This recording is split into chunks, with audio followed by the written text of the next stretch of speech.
నమస్కారం. నా పేరు రమేష్. నేను ప్రజాప్రతినిధి టీవీలో డిస్ట్రిక్ట్ స్టాఫ్ రిపోర్టర్గా పనిచేస్తున్నాను తిరుపతి జిల్లాకి. సో నేను నిన్న సాయంత్రం నా ఇంట్లో లేని సమయం చేసి నేను మా హౌస్ మీద లోన్ తీసుకున్నాను 5 స్టార్లో ప్రైవేట్ బ్యాంక్లో. తీసుకొని క్రమం తప్పకుండా నేను రుణం చెల్లిస్తా ఉన్నాను వాళ్ళకి. సో అదే పద్ధతిలో ఎవరో వాళ్ళ స్టాఫ్ ఇంకొక అతను మారినాడంట, నాకు తెలియదు. కమ్యూనికేషన్ అయితే వేరే వాళ్ళతో ఉంది, నాకు బాలు అని వాళ్ళ పనిచేసే వాళ్ళలో. సో ఆయన మారిపోయిన తర్వాత ఇతను కొత్తగా వచ్చినాడంట యుగంధరు. ఆయన నాకు కాల్ చేసినాడు, సార్ నేను 5 స్టార్ నుంచి ఫోన్ చేస్తున్నాను, ఈ విధంగా మీరు అమౌంట్ చెల్లించాలంటే నేను వేస్తాను, కొంచెం మా ఇంట్లో రిస్క్ ఉందని చెప్పాను. నేను 15 లోపు వేస్తాను. నేను యాక్చువల్గా డేటు 14 నేను వేసేసాను వాళ్ళకి. వేసిన తర్వాత నాకు ఇండివిజువల్గా చాలా ప్రాబ్లం ఉంది, ప్రెస్ మీట్లో ఉన్నాను నేను. నాకు పదే కాల్ చేస్తున్నారు. చేసినప్పుడు నేను అన్నాను, ఎందుకు చేస్తున్నావు ఇట్లా నాకు అంటే, అమౌంట్ వేసినారా అన్నాడు. మీరు హాయ్ అని పెట్టిన నెంబర్కి ఎప్పుడో పంపించినాను, అది చూసుకోవాలి కదా, ఏం పని చేస్తున్నారు మీరు అక్కడ నాకు తెలిసి.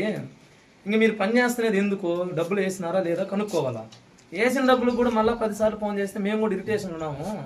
మా రిలేటివ్ ఒక ఆమె యాక్సిడెంట్గా మందు తాగేసి హాస్పిటల్లో ఉంది.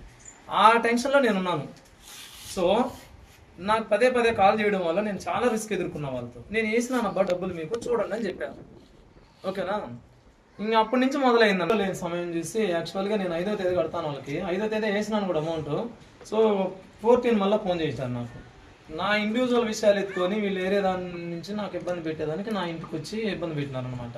నాకు చిన్న పిల్లలు, నేను బయట ఉంటాను ఎప్పుడు, వాళ్ళని వచ్చి ఇబ్బంది పెట్టి 6:30 బెడ్రూమ్ పోవడం అంట, తలుపు తీయడం అంట.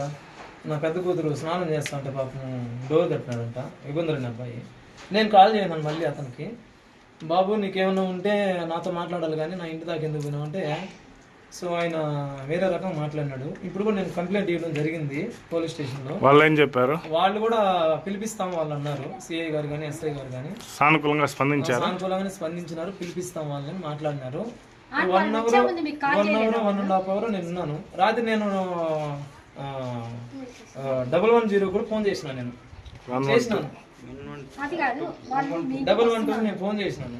మీరు ఫైనాన్స్ వాళ్ళు మీటింగ్ వస్తున్నారు కదా, వాళ్ళు ముందు రోజు కానీ అవతల రోజు మీకు కాల్ చేయలేదు? లేదు, అస్సలు చేయలేదు. ఎందుకని?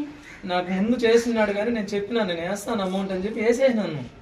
వేసిన దాకా చూసుకోను అని చెప్పి నేను అరవడం జరిగింది అతన్ని. సో